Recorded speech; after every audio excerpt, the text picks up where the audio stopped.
Good morning. Time for our writing instruction. So, this is going to be for everybody. This is kind of a trial because some of us are only going to write 2 or 3 or 5 sentences. Some of you, I'm going to expect you to do 3 paragraphs. And we'll talk about that in a little bit.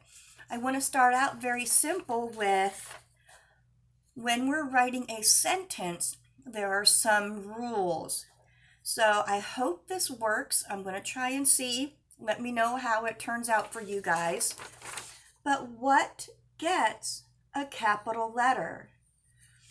All right, so I don't know if you can read this or not, but obviously a person's name, the name of a specific place like Columbus.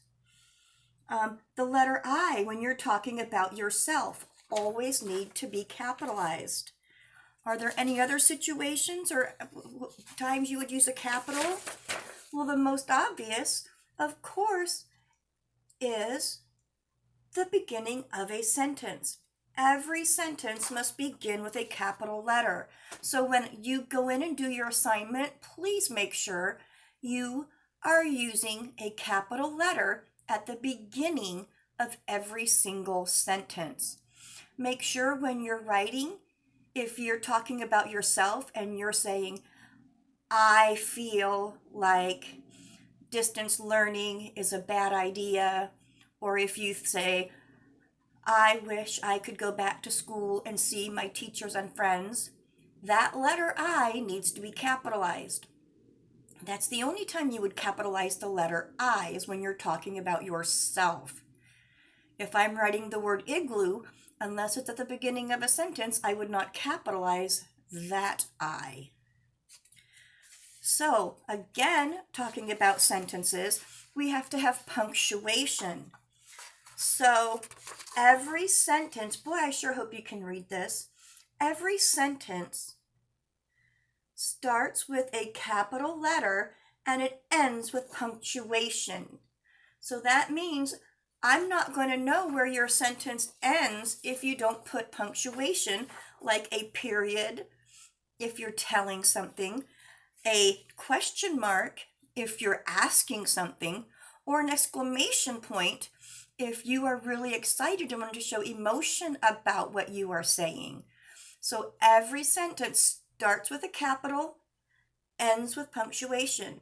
So make sure when you're writing your responses to me that you always put something at the end of the sentence so that I know you have ended one sentence and you're starting another sentence. All right, so your assignment for this week, I've posted on Class Dojo and I have posted on Google Classroom. I'll also be sending out an email to your parents. But basically the question is, how have things changed since we have to stay at home now? So I'm going to give you some ideas before I turn you loose on your activity for the week. Think about not just how school has changed, think about how your house has changed. I'll give you an example. I had to use my kitchen as my classroom. So I can no longer eat at my kitchen table because I had to change it by putting my printer, by putting a stand for my phone so I can do videos and conference calls. I needed a place for my computer so I can upload documents and activities for you guys to do. So that's one way it changed. Also, I have to homeschool my own grandchildren. So again, I had to change my house so that they have a place where they can sit and do their schoolwork while I'm still trying to teach you guys. Another thing, what about how often we go out? Things we can do. Those are all things that have changed since Governor DeWine has said, there's this virus going around. It's too dangerous to be out. I need you to stay at home. So teachers teach from home. Workers, if you can, work from home. Don't go shopping for any time for anything. Be more purposeful, and make sure that when you do go out, you're being safe and you're not getting too close to one another. Restaurants, that has changed big. We can't go sit down at any restaurant. We have to take it out, go through a drive-through. Let me tell you, I have learned a lot of things about how to order food online, and I've been using the drive-through a lot because I can't get into the restaurants that I like.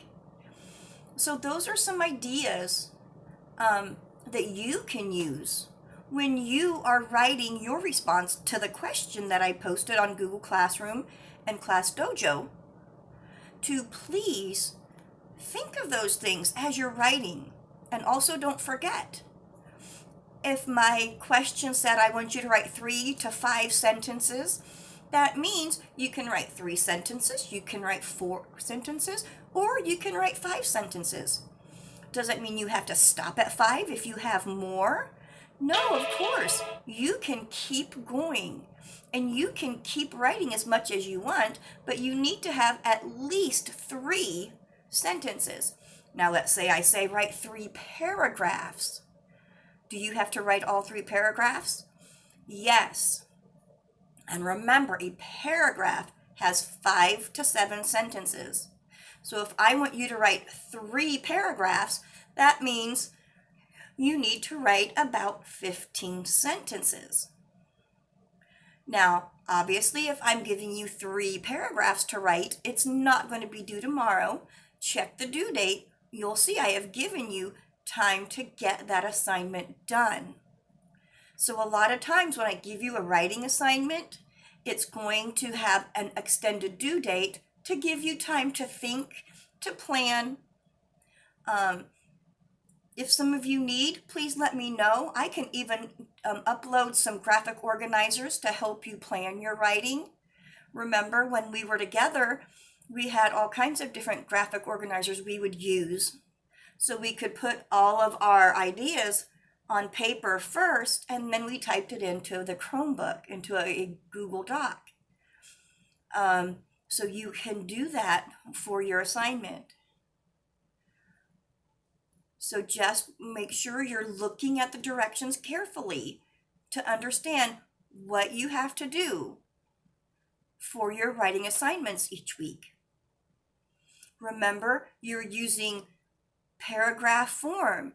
Remember, paragraphs, you have to indent the first word of each paragraph. That way we know, oh, this is a new paragraph, this is a new idea. For the sentences, every sentence starts with a capital letter, and every sentence ends with a punctuation mark. So it could be a question mark, it could be a period, or it could be an exclamation point if it's something you want to show feeling with. So those are the things that I have for you today for the writing lesson. I'm going to let you go. Please watch this video. You can watch it as many times as you want because I'm saving it as a YouTube video. I'm giving you the link, so you can always go back and watch it again if there's something you have forgotten or need clarification on. Speaking of, if you have a question, please ask questions. Don't just not do an assignment because you don't understand. Or maybe I did something wrong and I put the link in wrong and it's not working. I'm not going to know that unless you tell me. So please call me, email me, send me a message on Dojo so I know what I need to fix for you guys. Have a great rest of your week.